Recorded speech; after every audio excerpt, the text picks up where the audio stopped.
So we are meeting every week. If we are clear, the goal of our meeting is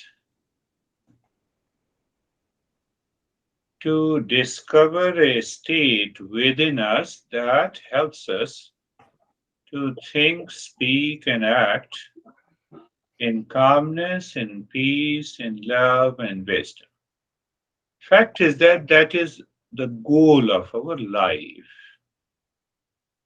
Instead of blaming, complaining, reacting to a situation outside. How many times you reacted to a situation, a person, or an event outside this week? How many times we were sad? How many times we were in anxiety? That tells us the story that how much we have learned.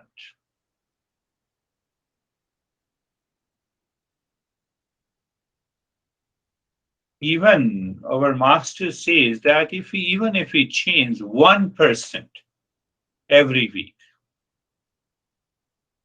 that is enough.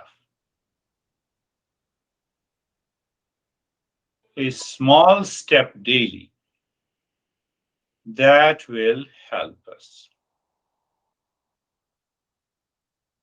to bring about that peace, happiness, love. Oh, no, no, but you all are changing, so I have nothing. I'm just talking about it. So it's very important because we want peace and happiness, and still we get upset, we get sad. In the morning, this little girl, she said, I was sad because my two younger siblings have started going to school. I cannot play. That's why I feel sad. Ah, so you don't, so you see that it's a matter of ignorance.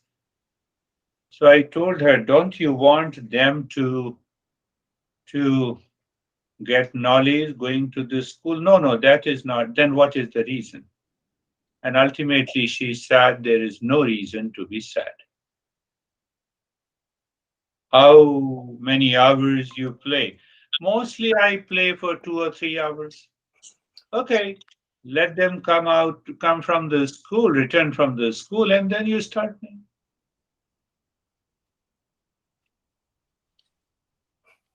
So the sadness is unfounded.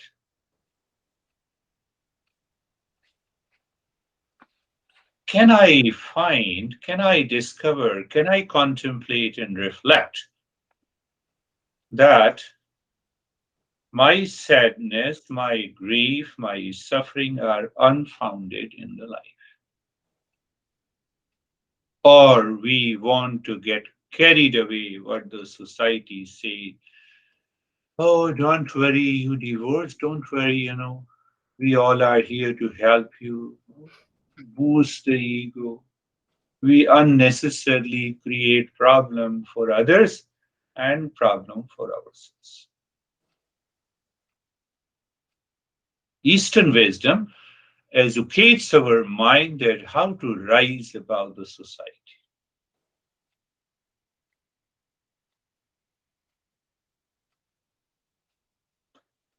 And to rise above these unconscious habits of the society, I have to learn from my experiences every day.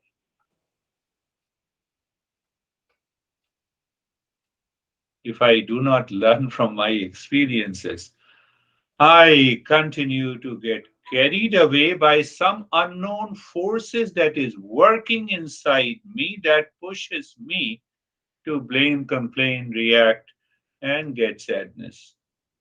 It happened today. This 14-year-old girl, I've been educating her almost for the last 2.5 years, and she got it. She said, oh, so she instantly said that, Do you mean that sadness is unfounded? Yes.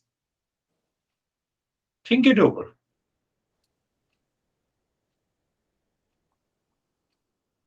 Same way, our sadness, our blame, our complaint, our suffering are unfounded.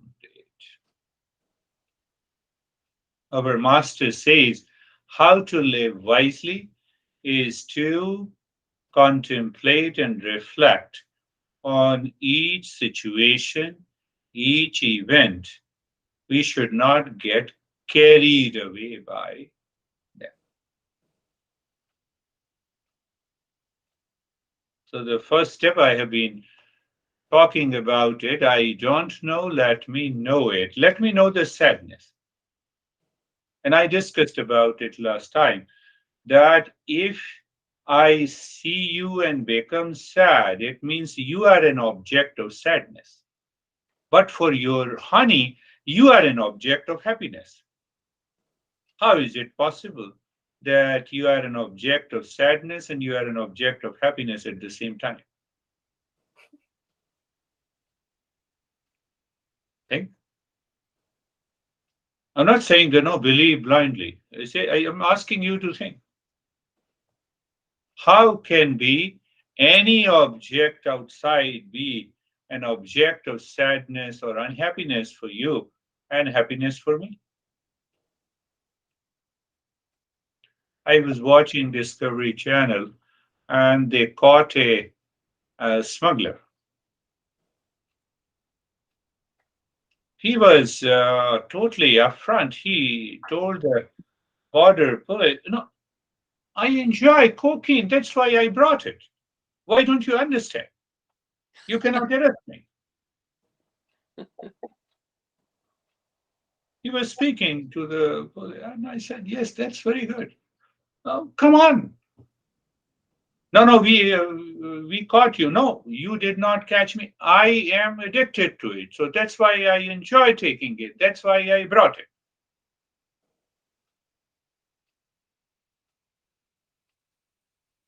So when I pick up an object outside, get carried away, and then the mind takes over me, the mind tries to prove wrong the right.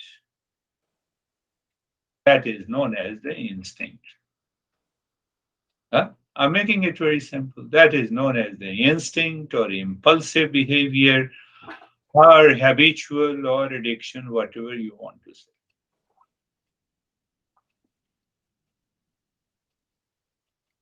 So we can replace the cocaine in our life with blame, with complaint, with reaction. It is the same thing.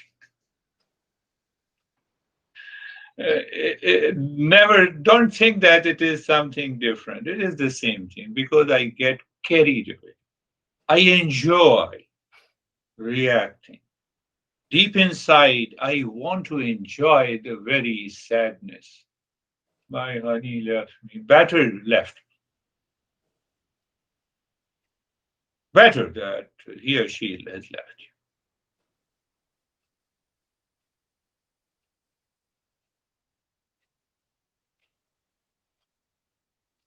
We were talking yesterday, I and Ann, that a girl changes her boyfriends a couple of times. Now, I'm not telling you who is the girl, but you see, this is impulsive reaction. This is instinctive. But I'm so happy. She is studying neurosciences, and I'm not. The girl is not able to find her reason. All our behavior and attitude comes from the impulse, instinct, and habits.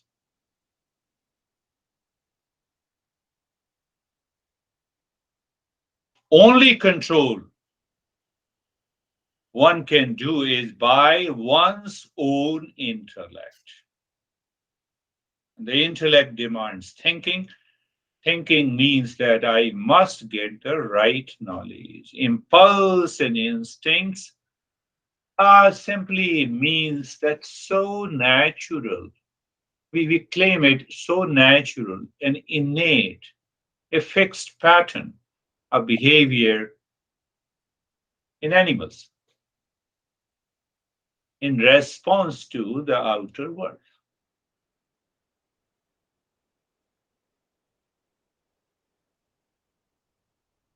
What is a fixed behavior? It is a projection, automated in animals for seeking security, safety, sleep, and pleasure. When we have a sudden urge that distracts, diverts, and wastes time and money, that is what is impulse. Instinct are our emotional, intellectual, even the physical experiences. Instincts are emotional, physical, mental, whatever you say, experience, and impulses are an instanters. Instanters. Then we don't want to listen to it. So that is what has happened to this guy who said, I like this cocaine. Why you are catching me? You have no right. I bought it. They caught him on the JFK airport. So now this police was saying that beyond 2 grams of cocaine, it is illegal.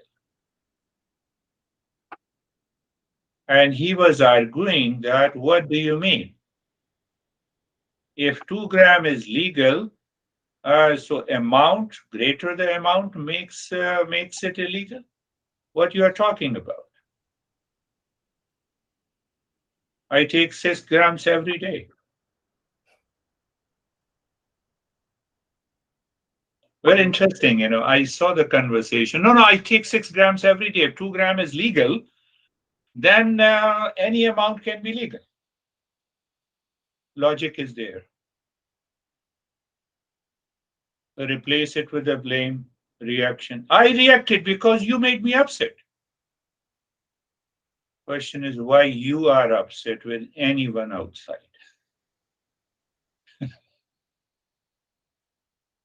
Do you see? That is what our masters are teaching. If you are an object of upset, sadness, and grief, then we can think, but you cannot be an object of sadness. No one, no event, no situation in our life. So, in case of animals, because they live with the lower self awareness, their life is programmed, their mind is programmed. So, they need to do it in order to survive. We have other choices. Are you seeing? Are you thinking? So when I have other choices, then I do not label any object, any situation as an object of sadness and suffering in the world outside. My mind is free.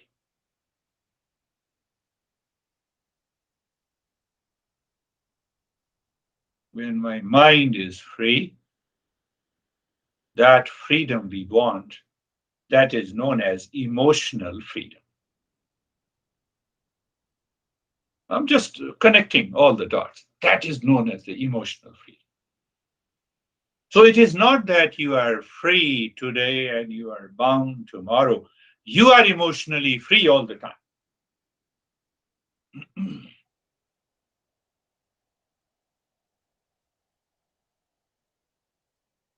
I believe you will understand a very subtle point. You live in the sense of emotional freedom all the time, then the mind is not working on you. And when the mind is not working on you, in that state of emotional freedom, you discover the peace and happiness are within you. I also commit mistakes, but then I instantly become aware and I correct it. I tell you a very small, unnoticeable event.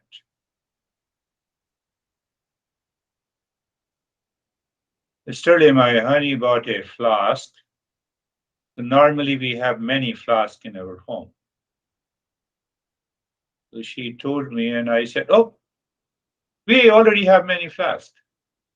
It was an instant impulsive reaction. Reaction. We already have. Means what? I was challenging why you bought it.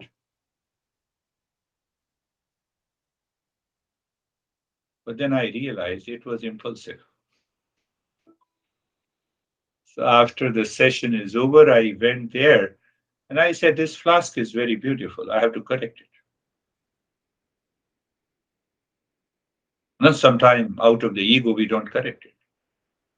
I bought so many things impulsively. So if she has bought one simple thing, why should I react? The flask is very beautiful. Oh, it takes it keeps a lot of water in it. So I could see that she has changed. Yes, yes. It takes about 2 liters of the water, and it looks very good. So I can take anywhere. And so somebody said, "Yes, you have taken a right decision." Otherwise, these small events causes a lot of challenges. You may think that it's a small. First, we say that it is a small. Second, we prove that it is right, but we don't see how we live our life.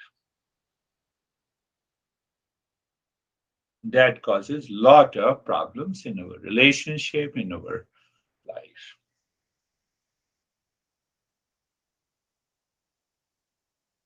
An inborn feeling, you can say a feeling, a hunch, or inclination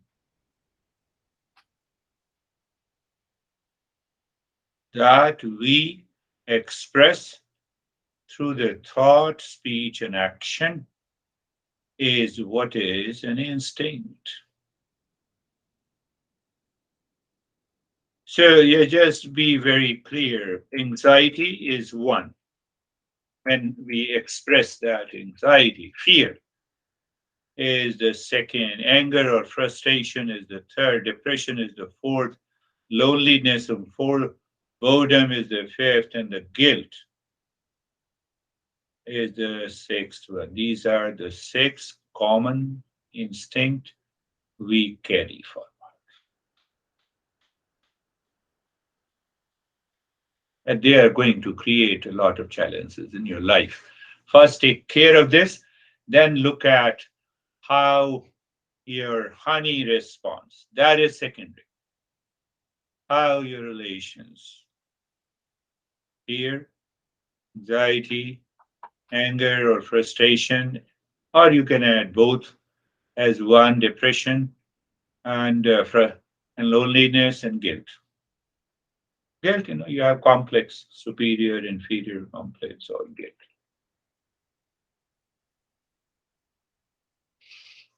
They cause a lot of challenges. You have started thinking very good. You not started thinking, no, I don't have any of one of them, and still I'm suffering. Not possible. Not possible. And the problem is, perhaps we all are about over 50s, so even at the age of the 50, we have those problems. We didn't learn from our experience. My goodness. That is, where the master says, should I laugh at you?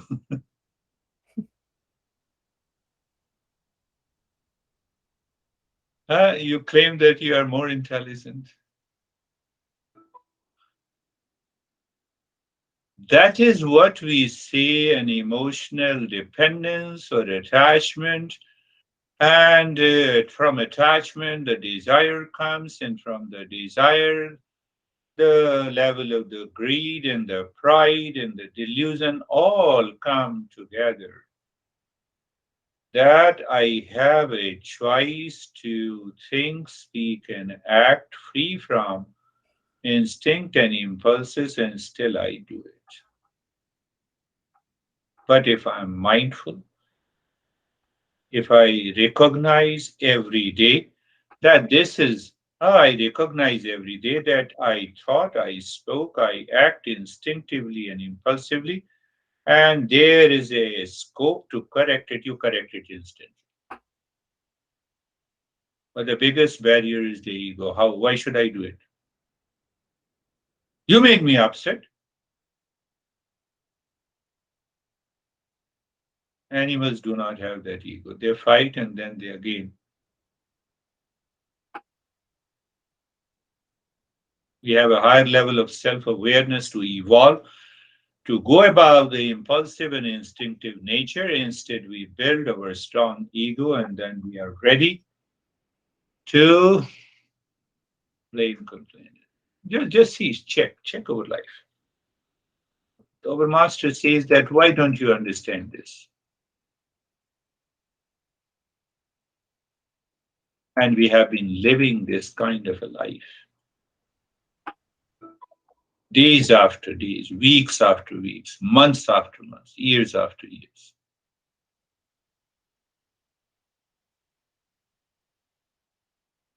In the end of the journey, we say, no one helped me, no one supported me.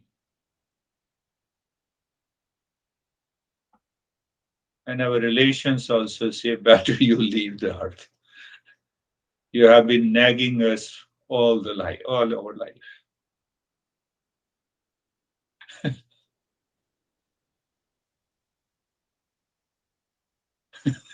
John, John says this beard guy is crazy, but this is a fact.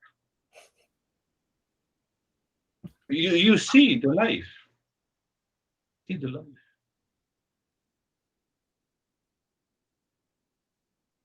This is the meaning. The mind is working on us. And the moment the mind works on us, the life has an endless suffering. Every time you wake up, the suffering starts. Before you sleep, suffering continues.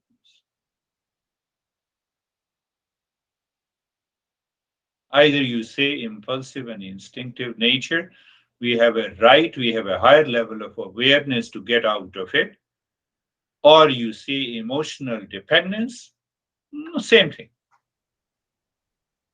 You say the impurities of the mind, same thing.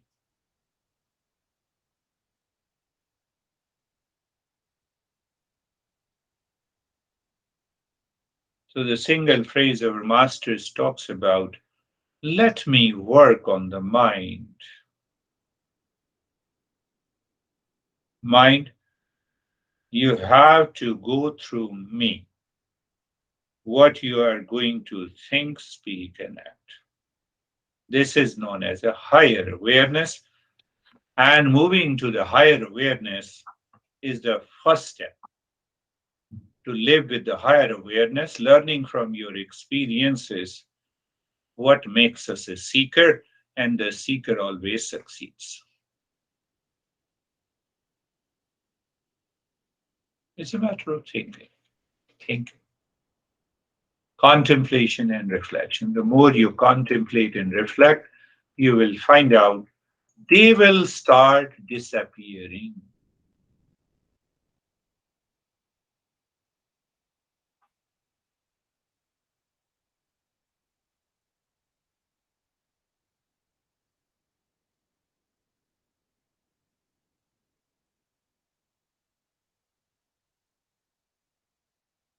So, Eastern wisdom uses the intellect to refine, to purify the mind, to drop that emotional dependence in our day to day living. My honey was so happy that I appreciated and praised him. No, I was helping myself. I was helping myself. So sometime I miss, no doubt, it's okay. But I don't want to miss. You have that commitment. You start learning from your experiences, and the life changes.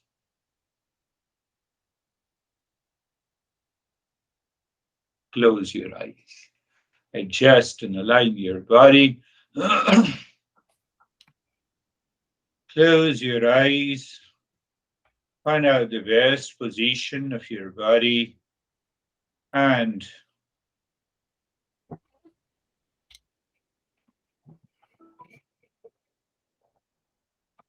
best position so that mind says it is a comfortable position. Very good, it's a comfortable position. And then you look at the neck joint. I'm making such a practice so simple. You might be thinking philosophical, but when you go to the neck joint, mentally, you are becoming conscious of the neck joint. In that conscious awareness, you feel. What do you feel? When you move the mind consciously, impulse and instinct work subconsciously and habitually. But when you are feeling consciously, you have a feeling of sensation, comfort, and steady. Just giving a chance to the mind. That is the meaning of being comfortable. Anytime, anywhere. Shoulder joints being there, feeling sensation, comfort, and steadiness.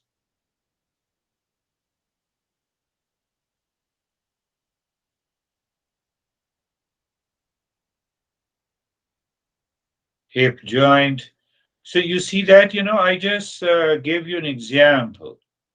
So hip joint feeling, sensation, comfort, and steadiness.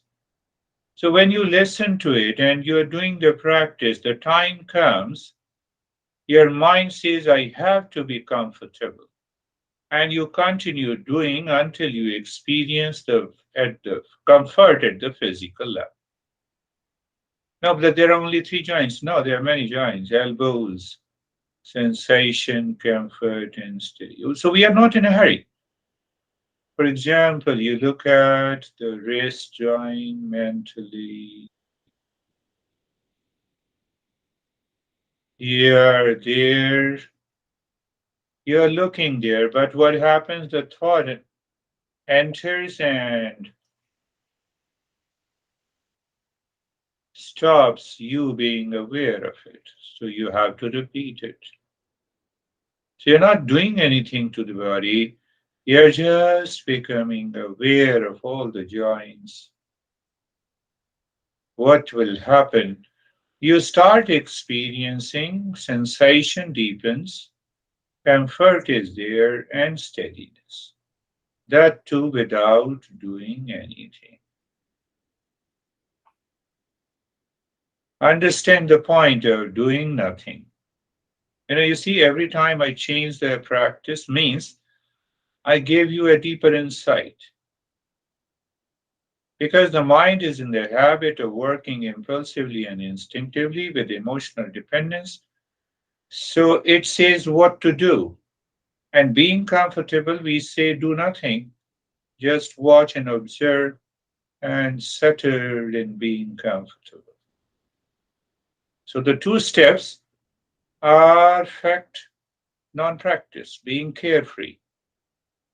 Thoughts are coming, unwanted, unwelcome, uninvited thought enters into the mind, and I become aware because it is unwelcome, uninvited, strange thoughts. I don't support it. How do I not support it? I do nothing. Let these thoughts come and go. Let me see they are separate from me. I believe you must have gone, contemplated, and reflected on the simile I use mental traffic, road traffic. You stand across the road, you are watching the traffic. So, mental traffic, you are watching the traffic of the thoughts. You do not have a luxury to be in the middle of the highways to watch the traffic accident. That is the meaning. We get carried away by thought, feeling, and emotions. When we are getting carried away, it is impulsive and instinctive in nature, emotional dependence, attachment. So now you are asking the mind to face with the fact. So when the mind faces with the fact, means thoughts are coming and going, they stay and they leave. What the heck? Why should I get carried away by them? They are separate from you. You are carefree. Any thought, any feeling, any sensation, any idea.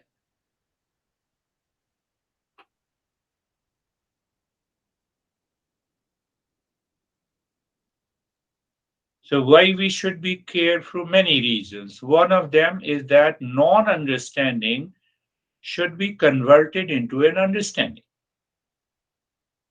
about the thought, feeling, and images and emotions springs from this mind.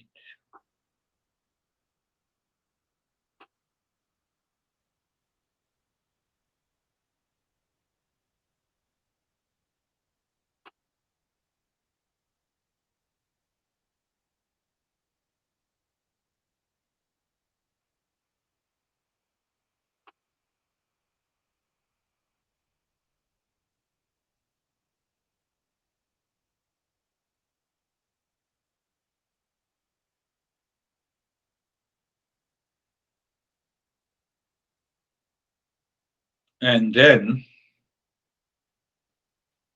Buddha says breath awareness. So understand this breath awareness in a very simple way. So what is this breath awareness? You keep looking at the breath. Breath is voluntary and involuntary. We can make it voluntary and it can remain involuntary. So let us see that involuntary breath means what? You're not changing anything. No, but I'm aware of the breath. Yes, you have to be aware of the breath. So what do you mean by aware of the breath? Awareness of the breath is the knowledge about the breath. No, no, but what is the knowledge about the breath? Breath is going in and out. First knowledge. Okay.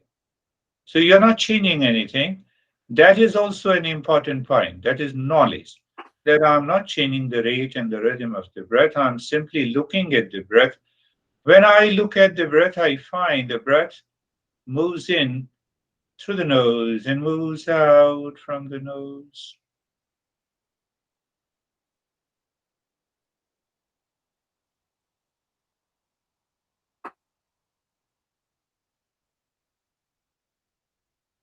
And when the breath goes into the nose and comes out from the nose, what happens?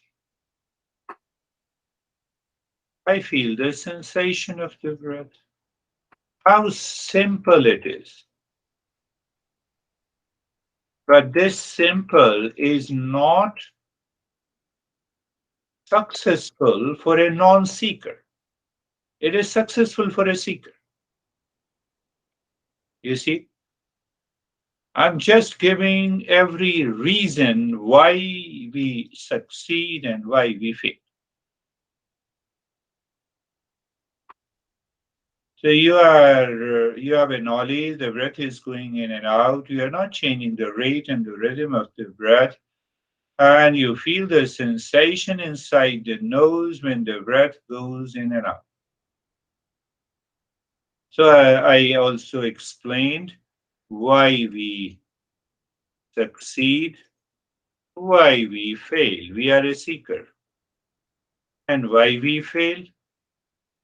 Why we fail? Because mind starts moving habitually to thoughts that are uninvited.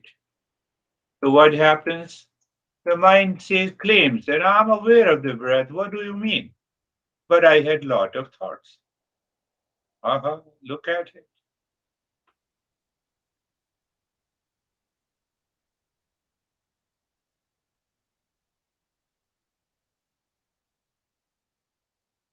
So in that case of a non-seeker, we give another opportunity to the mind to change. We say, okay, 3 points are there, that you are not changing the rate and the rhythm of the breath.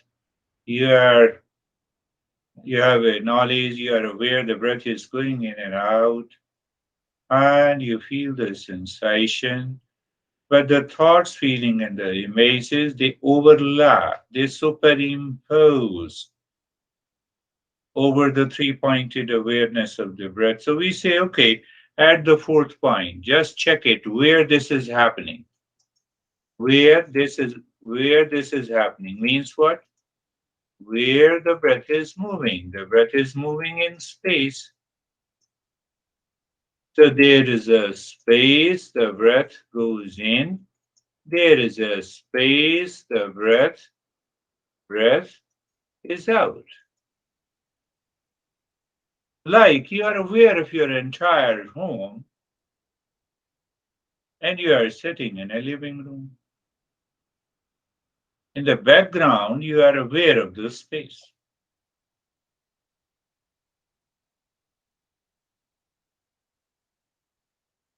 There are 52 points of awareness of the breath. The master never fails.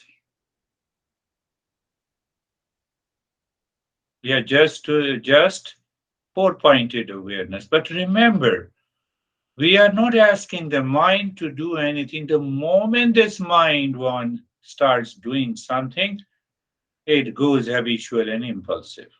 That is one way to approach any mindfulness. Well, there are active steps also.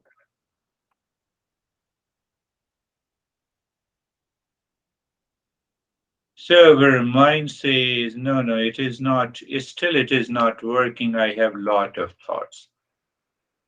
No problem if you have lot of thoughts. So when the breath goes in, the moment you see, feel, and become aware, start counting in one. Now you see that we have added the fifth point, counting in one. When it comes out, count out one. Just drop it. Non-verbal counting. You know,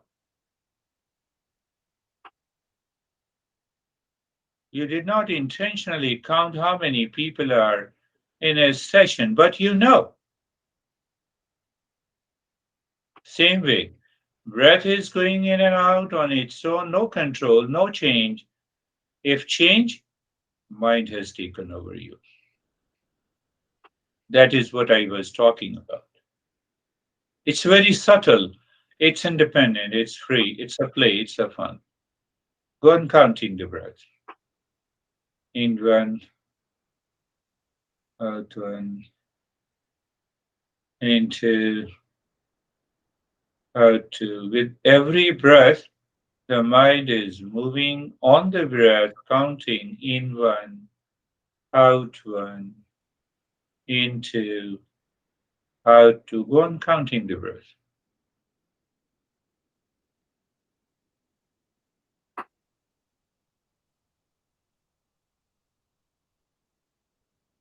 There is a space on which the object is the breath so that we can count. And we are not changing the object, that is the breath. We feel the sensation, and that gives me a trigger to count. So you are aware of the trigger, means you are already living in a higher awareness.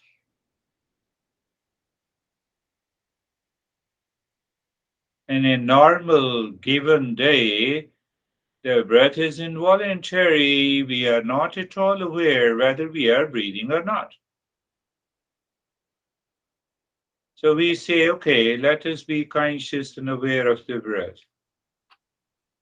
This is a beautiful journey with a 5 point awareness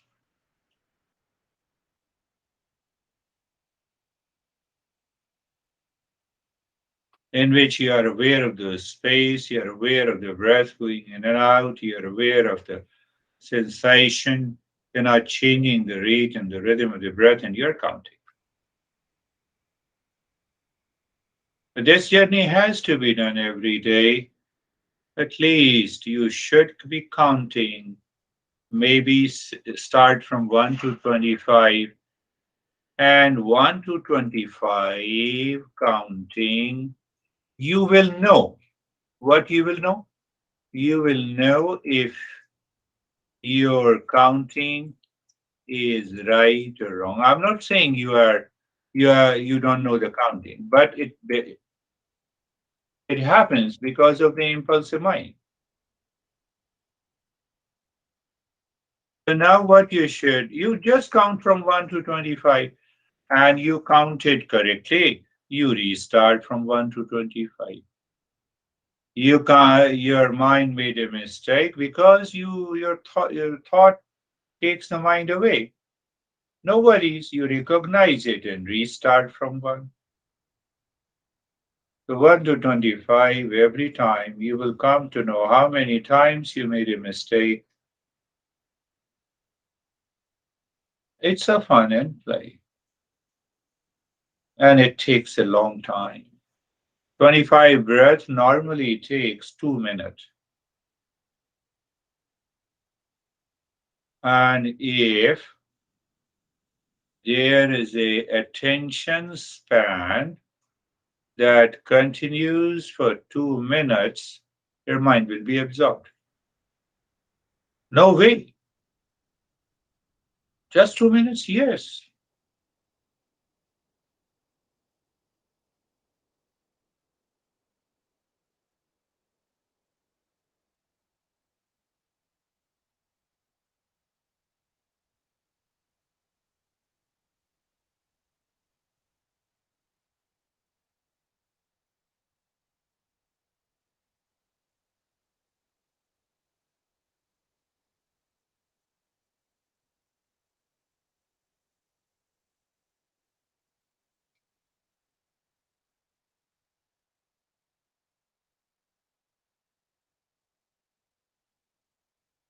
100 2 minutes will extend to 20 minutes easily. Just do the practice this week. Once you listen to the recording and you reach to this stage, and then you leave all the instructions. You just keep on counting 1 to 25. You remember, and you will discover that you forget in between. So that forget, okay, and then you recognize that you have forgotten and you restart calmly. You need not to get frustrated. And if you can do it 5 or 6 or 10 times,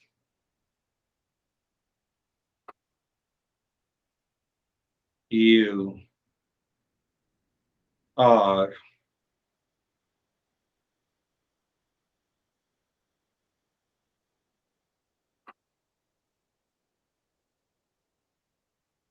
forgetfulness. Mind gets carried away by thought and impulses and emotions, falling deep into unconscious sleep, visiting. They all are the challenges posed to you by the impulsive mind. When you understand this, you maintain awareness, you are persistent, you take over the mind.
Now stop the counting, do nothing. So what happens in the 5 point awareness?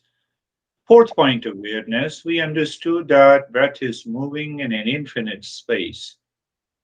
The mind then merges into that infinite space where, and you are keep on counting outside that leaves the instinctive and the impulsive mind. But it takes time.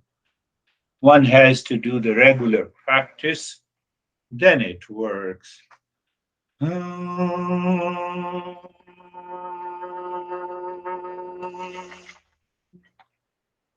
Shanti, Shanti, Shanti. Om.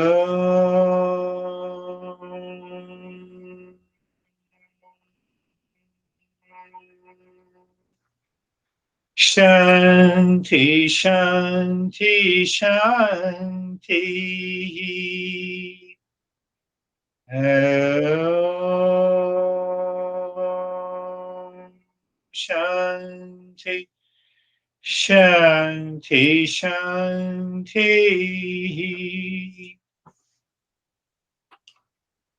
Bring your mind on the right hand, your mind on the left hand. Lift your both the palms, place it on your eyes. Open the eyes inside. Know your experiences. Bring the hands down. How are you, Charlie? Good. I feel very rested. I enjoyed that, and I felt like I just dropped down inside myself. Um, Yeah, yeah, yeah. As if I have stopped inside myself. These thoughts remain on the surface. That is a wonderful realization. How are you, John? Okay, Girish, it was good. I especially liked your explanation of mental traffic. I had never thought of it in those terms before. It was interesting. Very good. I think I spoke about this at least 10 times before. You talked about mental dirt.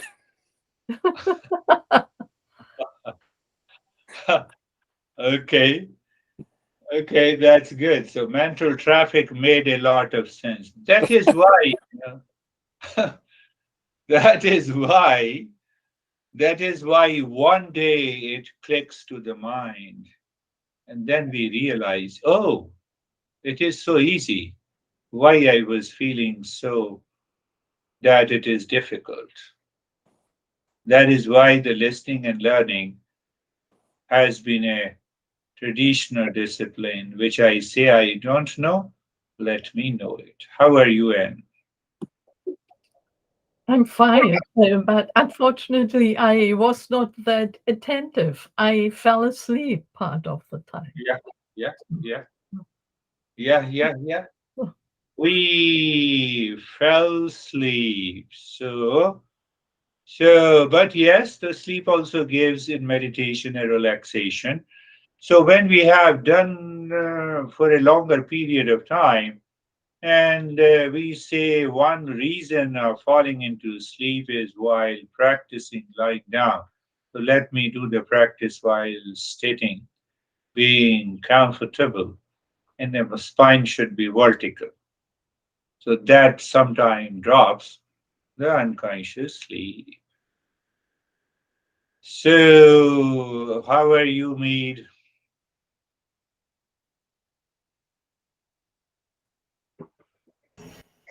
I feel like I've been clearing out a cluttered room. Very good. And I noticed something that's happening through these weeks. The bell from the fire station never rings anymore. Ah, so that's why John seems to be happy. Yeah, that's very good. That's what I thought. Done, done. So whether you say mental dirt, mental traffic, And I think I also explained that you are standing across a road watching the traffic. So you just become aware, and any thought enters into the mind during the day, you just use the think, oh, it's a traffic, because it is uninvited, it is unwelcome. It is a strange thought that enters. First it enters, then you don't notice, then we get carried away, then we blame others. That is what is the emotional dependence is. So that is all today. We'll meet next week. Thank you very much.